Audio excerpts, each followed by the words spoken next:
वन्दातीतं गगनसदृशं तत्समश्चादिलक्ष्यम् एकमनित्यमविमलमचलं सर्वदी साक्षिभूतं भावातीतं त्रिगुणरहितं सद्गुरुं त्वं नमामि। अखण्डानन्दबोधाय शिष्यसन्तापहारिणे सच्चिदानन्दरूपाय तस्मै श्रीगुरुवे नमः। तस्मै श्रीगुरुवे नमः।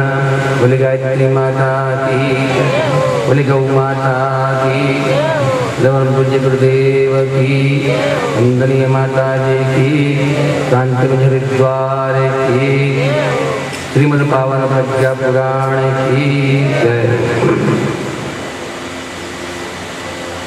कथा सुनने से पूर्व हमेशा की तरह हम पवित्र भाव से, पवित्र मन से इस कथा को सुने।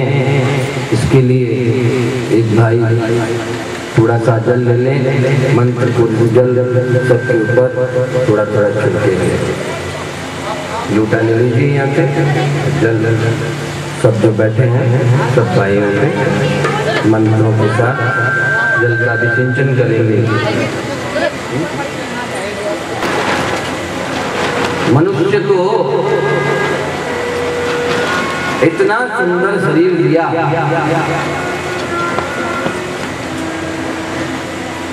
इतना सुंदर शरीर दिया, लेकिन फिर भी मनुष्य उसका उपयोग नहीं कर पाता है।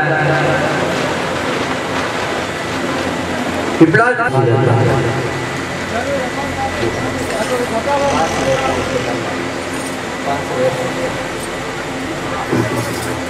भगवान कहते तेरे पास में तो हूं मैं, जरा अंदर की तरफ झांक कर तो देख, हमेशा तो मुझे ढूंढता है। पास रहता हूँ तेरे सदा में, अरे तू नहीं देख पाए तो मैं क्या करूँ। पास रहता हूँ तेरे सदा में, अरे तू नहीं देख पाए तो मैं क्या करूँ।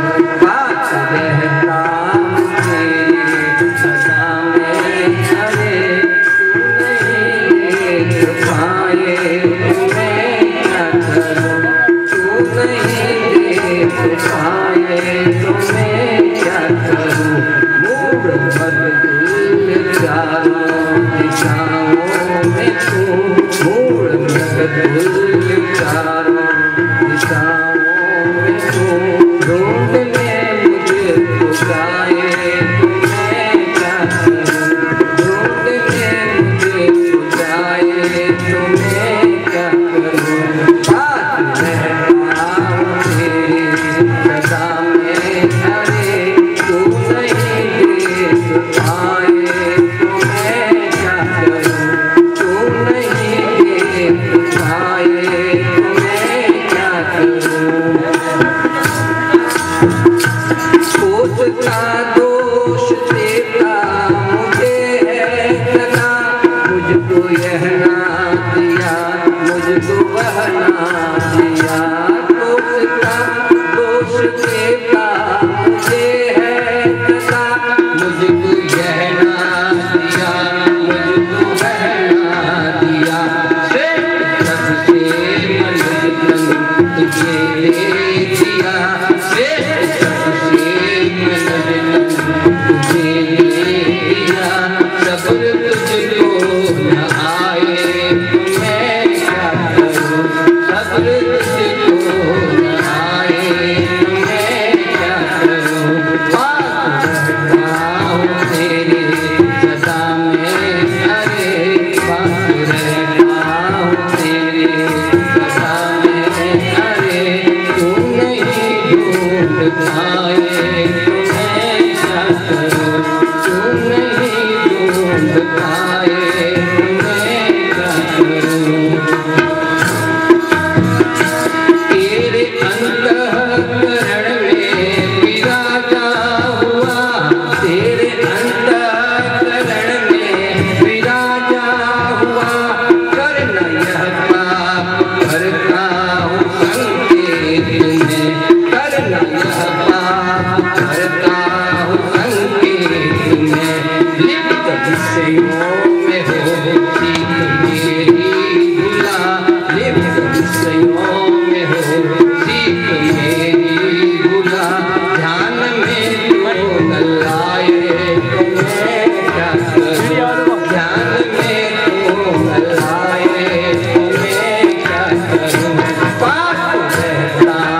पाए तुम्हें क्या करूं, तू नहीं देख पाए तुम्हें क्या करूं। जांच अच्छे बुरे की तुझे हो सके, जांच अच्छे बुरे की तुझे हो सके, इसलिए बुद्धि मैंने तुझे दे दी, इसलिए बुद्धि मैंने तुझे दे दी। भगवान ने सब दे दिया, बुद्धि भी दे दी, ज्ञान भी दे दिया, क्या खाना चाहिए क्या नहीं खाना चाहिए सब दे दिया। अंदर बैठा हुआ आपको बार बार बताता है, लेकिन फिर भी उसकी हालत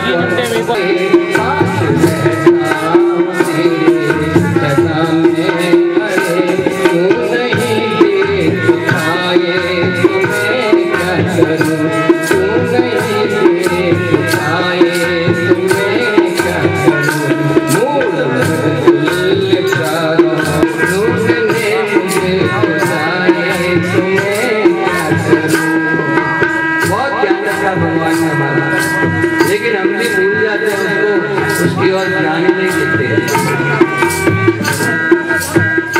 फूल फल साग मेवा वजूद आदि सब, फूल फल साग मेवा वजूद आदि सब, मधुर आहार मैंने तुझे दिए, मधुर आहार मैंने तुझे दिए। क्या दिखा तू अमल लंबा दिखा, रोग तन को लगाए तुम्हें क्या करूं, रोग तन को लगाए तुम्हें क्या करूं। पास रहता हूँ तेरे सदा में, अरे पास रहता हूँ तेरे सदा में, तेरे तू नहीं देख पाए तुम्हें क्या करूं, तू नहीं देख पाए तुम्हें क्या करूं। मूड फूल चारों दिशाओं में तू, मूड फूल चारों दिशाओं में तू, ढूंढने मुझे जाए तुम्हें क्या करूं, ढूंढने मुझे जाए तुम्हें क्या करूं।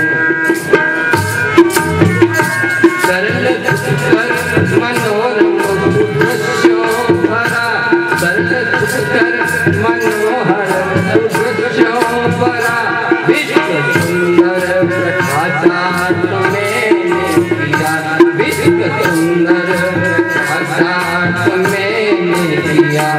अपनी करतूत से सर्व वातावरण, अपनी करतूत से सर्व वातावरण नरक तू ही बनाए तुम्हें क्या करूं, नरक तू ही बनाए तुम्हें क्या करूं। पास रहता हूँ तेरे सदा में, अरे पास रहता हूँ तेरे सदा में, अरे तू नहीं देख पाए तुम्हें क्या करूं, तू नहीं देख पाए तुम्हें क्या करूं, मैं नहीं देख पाए तुम्हें क्या करूं, तू नहीं देख पाए तुम्हें क्या करूं। भगवान बड़ा दुखी, सबसे सर्वश्रेष्ठ मनुष्य तन दे दिया, सब कुछ दे दिया, लेकिन वही बात जो कल बताई, चाशनी के लिए मक्खी उस चाशनी में चली जाती है, पंख लिपला लेती है, चिपक जाती है, उड़ना चाहती है, उड़ नहीं सकती और अपने प्राण गंवा लेती है। अगर उसको चाशनी लेनी है, अमृत लेना है, तो आराम से किनारे पर बैठ जाए और उस अमृत का पान करे।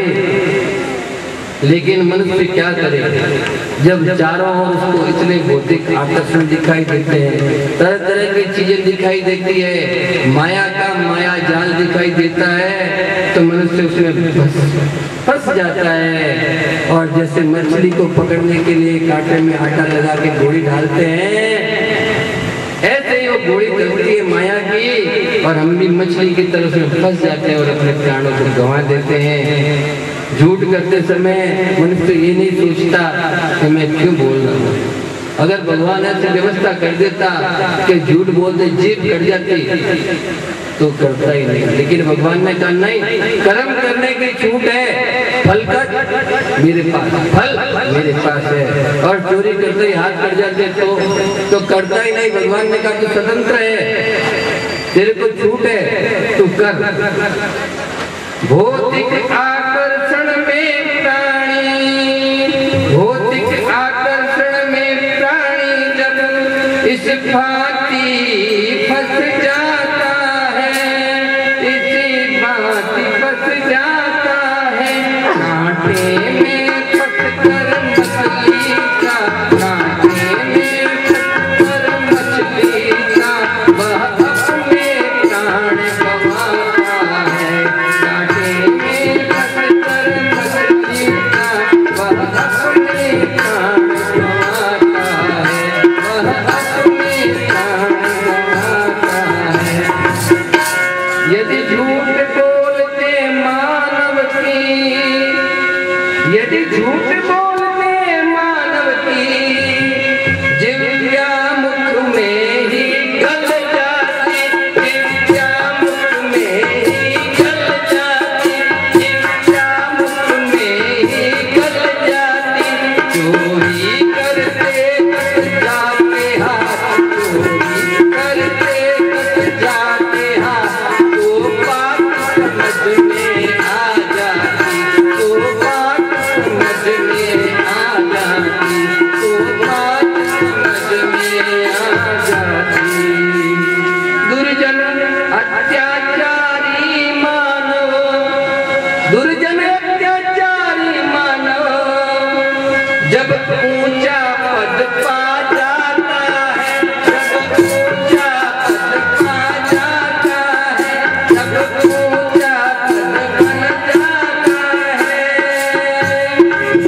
क्या करे सदाचारी बनकर, क्या करे सदाचारी बनकर, यह सोच सोच अकुलाता है, यह सोच सोच अकुलाता है, यह सोच सोच अकुलाता है। जब मनुष्य देखता है चोरी करने वाले, मिलावट करने वाले, रिश्वत खाने वाले, गलत काम करने वाले, अन्यायी अत्याचारी आदमी ऊंचे ऊंचे बढ़ते जाते हैं और भगवान उनकी ओर कोई देखता ही नहीं, कहीं उनको मिलता ही नहीं, तो मैं भी अच्छा बन के मैं भी क्या करूं, मैं भी गलत रास्ते पे चला जाऊं तो। लेकिन भगवान ने कहा ऐसी बात नहीं है, गलत काम का गलत नतीजा आता ही है। समय जरूर लगता है, बीज पड़ने के बाद में बीज को उगने में जैसे समय लगता है वैसे समय जरूर लगता है। आज इंद्र भगवान ने कहा चलो मैं भी चलता हूँ।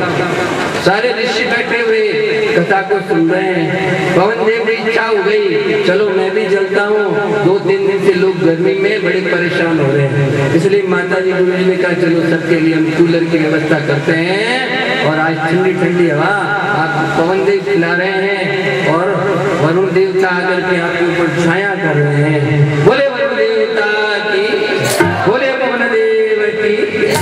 जो आदमी परित का चिंतन करता है, स्वार्थ की वृत्ति को छोड़ता है और स्वार्थपूर्ण व्यवहार करता है, दूसरों का शोषण करता है, दूसरों को पीड़ित करता है, वो साधारण इंसान नहीं रहता है। उसको हम क्या कहते हैं कि ये तो आदमी नहीं है, ये तो राक्षस हो गया, ये तो आदमी नहीं है, ये तो राक्षस हो गया। परहित चिंतन तज कर प्राणी, परहित चिंतन तज कर प्राणी, फिर स्वार्थ वृत्ति अपनाता है, फिर स्वार्थ वृत्ति अपनाता है, फिर स्वार्थ वृत्ति अपनाता है।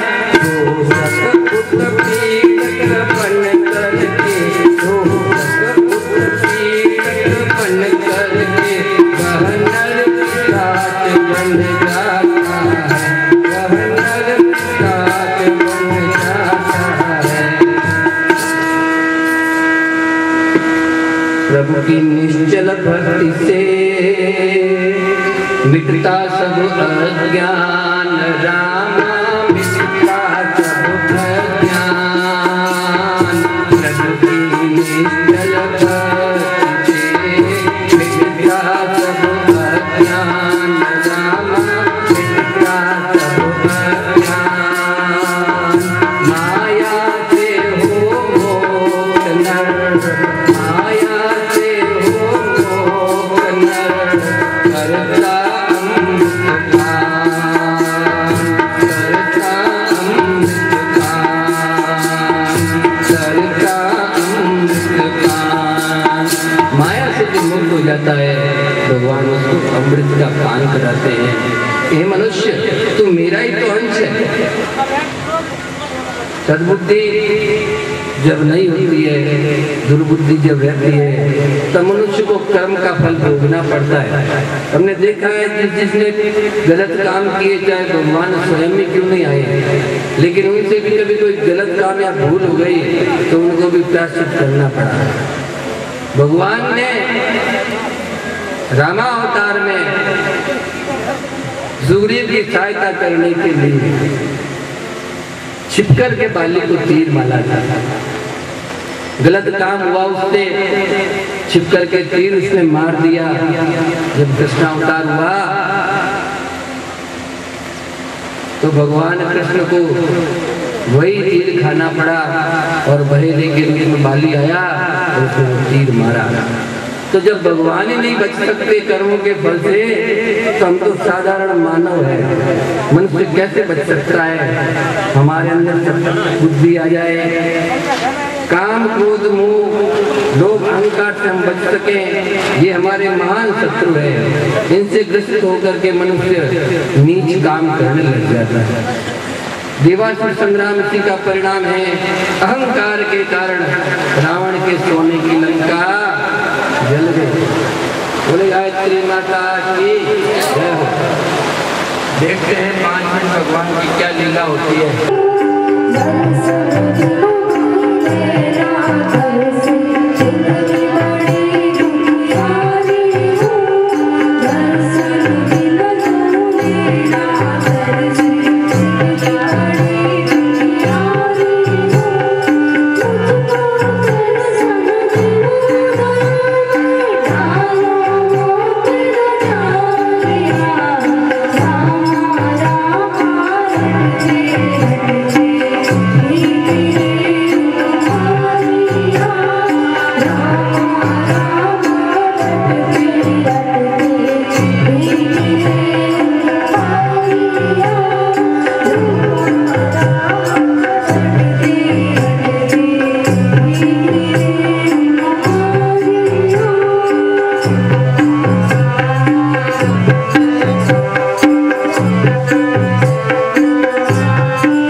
चढ़ा दीजिए, चावल चढ़ा दीजिए।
संस्कार न मिले तो नर से नर पशु बन जाता है, और अच्छे संस्कार मिल जाए तो नर से नारायण बन जाता है।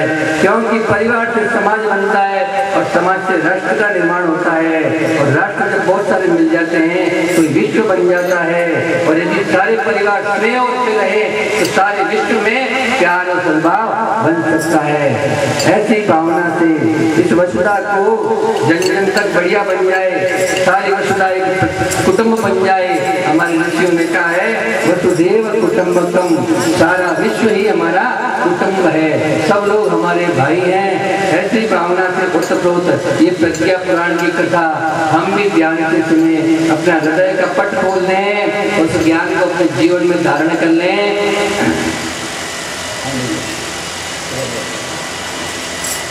सुनो हृदय पट खोल सब जन, यह प्रज्ञा पुराण है। सुनो हृदय पट खोल, सुनो हृदय पट खोल सब जन, यह प्रज्ञा पुराण है।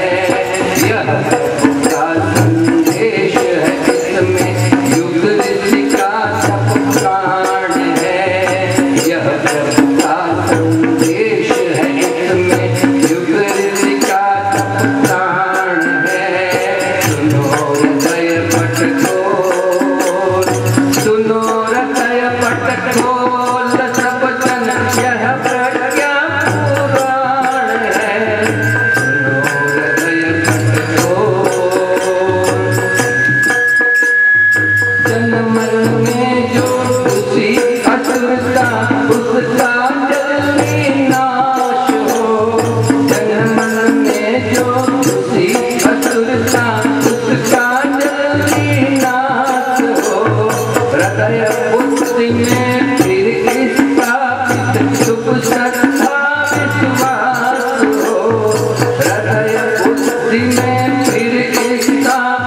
शुभ श्रद्धा विश्वास हो, रोके नहीं रुकेगा यह तो, रोके नहीं रुकेगा यह तो, प्रभु का अटल विधान है, रोके नहीं रुकेगा यह तो, प्रभु का अटल विधान है। सुनो हृदय पट खोल सब जन, यह प्रज्ञा पुराण है, सुनो हृदय पट खोल, सुनो हृदय पट खोल सब जन, यह प्रज्ञा पुराण है, यह प्रभु का संदेश है, इसमें युग ऋषि का सब प्राण है, ये तो हृदय पट खोल। जिसको प्रभु का प्यार चाहिए, ये सब किसका वर्ण करे, जिसको प्रभु का प्यार चाहिए, ये सब किसका वर्ण करे, अपना कर आदर्श उन्हीं का साहसमय आचरण करे, अपना कर आदर्श उन्हीं का साहसमय आचरण करे, जाके सुख सौभाग्य सभी का, जाके सुख सौभाग्य सभी का, यह ऐसा वरदान है, जाके सुख सौभाग्य सभी का, यह ऐसा वरदान है। सुनो हृदय पट खोल सब जन, यह प्रज्ञा पुराण है, सुनो हृदय पट खोल, सुनो हृदय पट खोल, सुनो हृदय प्रज्ञा पुराण की। ये प्रज्ञा पुराण की कथा सारी वसुधा का, सारे विश्व का कष्ट हटाने के लिए इस धरती पर अवतरित हुई। आज ही के दिन माँ गंगा इस धरती पर आई। आज गंगे दशहरे का दिन है, बड़ा पावन दिन है, जब राजा सगर के 60,000 पुत्रों का कल्याण करने के लिए भागीरथ ने जो तपस्या की, उस तपस्या के कारण उस गंगा का लाभ हम सब लोग ले रहे हैं। तपस्या तो भागीरथ ने की थी, लेकिन गंगा का लाभ हम सबको मिल रहा है, हम सबका जीवन धन्य बनता हुआ चला जा रहा है। जो पुण्य कर्म पुण्यात्मा करती है, उसके पीछे भी हजारों वर्षों तक पुण्य का लाभ लोगों को मिलता रहता है। अगर भागीरथ तपस्या नहीं करते तो गंगा स्वर्ग से धरती पर नहीं आती, और भगवान शिव अपने सर में नहीं लेते और उसको प्रभावित नहीं करते तो तब भी सबका कल्याण नहीं होता। भगवान सारा काम जन कल्याण के लिए करते हैं। आज के दिन माँ गायत्री ने धरती पर अवतार लिया। आज गायत्री जयंती है। गायत्री जयंती के दिन गायत्री माता ने धरती पर अवतार धारण किया और जन जन का दुख हरने के लिए गायत्री माँ यहाँ आई। भगवान विष्णु क्षीर सागर में लेटे हुए थे। लक्ष्मी जी उनके चरणों को दबा रही थी। सोते सोते भगवान को एकदम विचार आया कि मैं एक से अनेक हो जाऊं, मैं सृष्टि का निर्माण करूं। ये विचार आता ही उनके नाभि से एक कमल का पुष्प अवतरित हुआ। पुष्प अवतरित हो गया, भगवान की इच्छा हुई और उस पर ब्रह्मा जी प्रकट हुए। ब्रह्मा जी प्रकट हुए तो ब्रह्मा जी ने सोचा कि मुझे क्यों पैदा किया गया। चारों तरफ पानी ही पानी, पानी ही पानी, साए साए पानी की सिर्फ तप तप तप तप की आवाज के अलावा कोई दूसरी आवाज ही नहीं सुनाई दे रही थी। क्या किया जाए, क्या बात हो गई, भगवान की ऐसी क्या इच्छा हुई। ब्रह्मा जी ने जब सुना तब उन्होंने भगवान से प्रार्थना की कि मैं तप किसका करूं। तप करने के लिए भी कोई मंत्र तो चाहिए उच्चारण करने के लिए। तब आकाशवाणी हुई और ब्रह्मा जी ने गायत्री मंत्र का उच्चारण करना शुरू किया। जब गायत्री मंत्र का तप करने लगे, वर्षों बीत गए, तब गायत्री माता प्रकट हुई और ब्रह्मा जी को सृष्टि निर्माण के लिए गायत्री और सावित्री दो शक्तियों के रूप में ज्ञान और विज्ञान दिया। सावित्री के द्वारा सारी सृष्टि का रचना हुई और गायत्री के द्वारा चारों वेदों का ज्ञान उनको दिया गया। ऐसा पावन दिन। और ये कथा भी गायत्री परिवार के द्वारा पंडित श्री राम जी शर्मा ने 24 साल तक 24 करोड़ के 24 पुरुषन किए। उसके बाद में जो ज्ञान उनको हुआ और 32 पुस्तकें उन्होंने लिखी, उन पुस्तकों का पूरा निचोड़ उन्होंने इस प्रज्ञा पुराण कथा में कर दिया। साधारण आदमी के पास में समय नहीं होता है, ज्ञान की बड़ी बड़ी पुस्तकें होती है, उन पुस्तकों को किस प्रकार से पढ़े, घर में बच्चों का काम होता है, परिवार का काम होता है, रिश्ते नातेदारी होती है, शादी विवाह होता है, पति नौकरी पे जाता है, घर की सारी व्यवस्था होती है, तो माताओं बहनों और भाइयों को समय बड़ा कम मिलता है। इसलिए गुरु जी को बड़ा विचार आया और उन्होंने कहा कि इन लोगों के लिए एक पावन प्रज्ञा पुराण की कथा लिख दी जाए, जिसके अंदर सारा के सारा जो है निचोड़ वेदों का और उपनिषदों का, पुराणों का, स्मृतियों का, दर्शनों का, जितने हमारे मानवीय शास्त्र हैं उनमें जो बातें लिखी हुई है उनका उद्देश्य क्या है, क्यों इतने शास्त्र लिखे गए, उन सबका निचोड़ इसमें डाल दिया जाए। ऐसी कथा गायत्री जयंती के दिन, गंगा दशहरे के दिन हम इस पावन कामधेनु का रूप गौ माता की गौशाला में सुनने का उनको अवसर और लाभ मिल रहा है। ये ईश्वर की हमारे ऊपर बड़ी कृपा है कि आज इस गौशाला के प्रांगण में हम ये परिवार खंड की कथा हम सुन रहे हैं। इसमें उन्होंने बताया कि किस प्रकार से सदग्रस्त रहने चाहिए, किस प्रकार से इन सदग्रस्तों को धर्म का लाभ दिया जाए, उनकी क्या क्या समस्या है। तीर्थ स्थानों पर लोग इकट्ठे होते थे, गंगा के किनारे तीर्थ स्थानों पर मेले आयोजित होने की बड़ी प्राचीन परंपरा है। ऐसा एक कुंभ का मेला वहां लगा हुआ है। किंतु आज तो तीर्थों के स्थान पर क्या हो गया, मनोरंजन के स्थान बन गए। लोग तीर्थ घूमने के लिए, मेला देखने के लिए, मनोरंजन करने के लिए जाते हैं। ऐसा दिखाई देता है कि जैसे तीर्थ नहीं होकर के घूमने के पिकनिक स्पॉट हो गए, लोग जाते हैं, मनोरंजन करते हैं, घूम के आते हैं और बड़ी खुशी मनाते हैं। लेकिन तीर्थों का जो पवित्र उद्देश्य था वो आज कहीं दिखाई नहीं देता है। सच्चे ऋषि और संतों का अभाव हो गया है। आज बाढ़ से टीम टाम करके बहुत से संत आपको दिखाई दे सकते हैं, लेकिन तप नाम की चीज उनमें होती नहीं है। आज संतों का भी अकाल हो गया है और संत दान और पुण्य के नाम पर लोगों को गुमराह करके ठगते रहते हैं। चढ़ा लो पेटा मिलेगा बेटा। अब तो लोगों के पास ये वही है, दान पुण्य कराते जाओ और अपने पाप सब तुम्हारे हम धो देंगे, इसकी गारंटी। लेकिन भगवान की ऐसी व्यवस्था है नहीं। हमने 3-4 दिन में ये देखा है कि जो जैसा कर्म करेगा उसका फल तो उसको भोगने पड़ेगा। कोई भी चाहे ऋषि हो या संत हो, चाहे स्वयं भगवान भी हो, कर्मों के फल से बच नहीं पाया है तो भगवान ने इतनी बुद्धि हमको भी दी है कि हमारा किया हुआ कर्म दान पुण्य करने से कैसे दूर हो सकता है।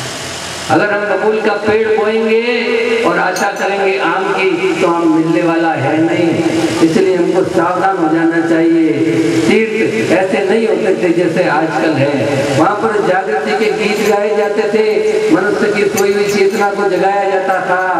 आज तीर्थ स्थानों की दुर्दशा देख करके गुरुदेव ने तपोभूमि आवल खेड़ा और शांति हरिद्वार को तीर्थ और आश्रमों की व्यवस्था जैसा बनाया कि वहाँ व्यक्ति बैठ करके आराम से तीर्थों की गरिमा को समझ सके, तीर्थ कैसे होते थे इसका ज्ञान हो सके।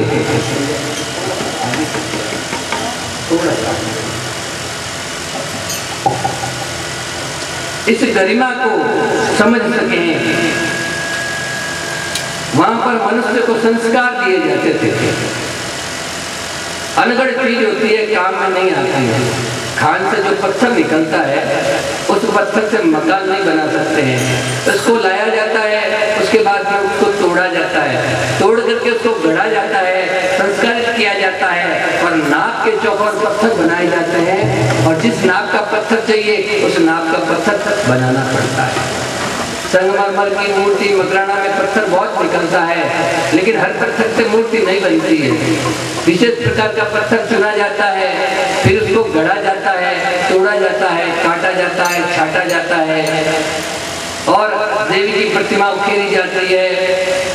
उसके बाद में उसकी घसाई होती है, रंगाई होती है, मंदिर में ला करके हम स्थापित करते हैं। उसके बाद में उसमें प्राण प्रतिष्ठा की जाती है, तब वह मूर्ति पूजने लायक हो जाती है। ऐसा ही मनुष्य जीवन है, ये बड़ा अनगढ़ है, अभी तक बिल्कुल खान से निकली हुई मिट्टी है।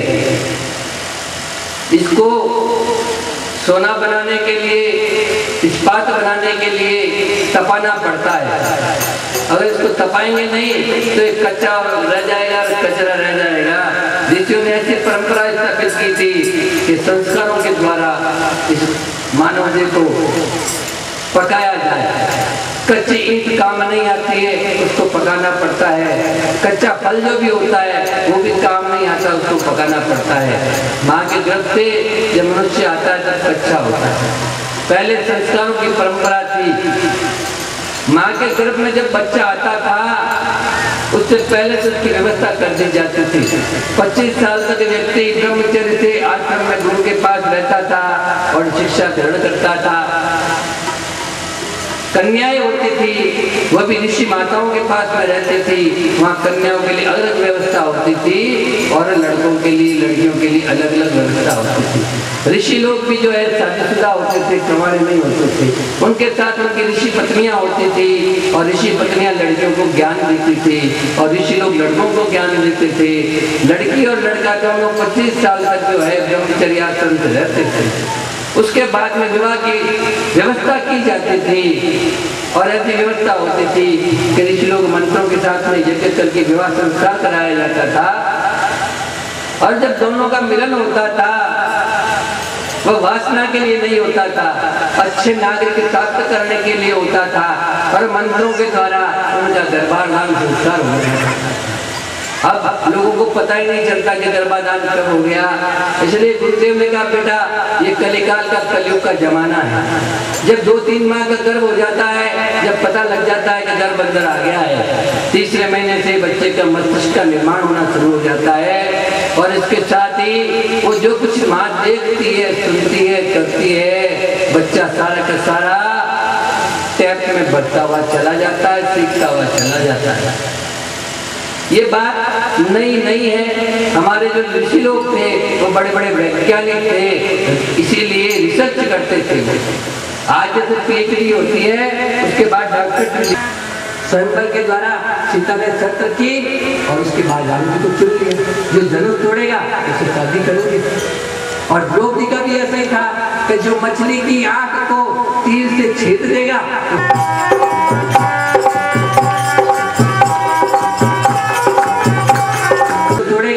शादी करूंगी।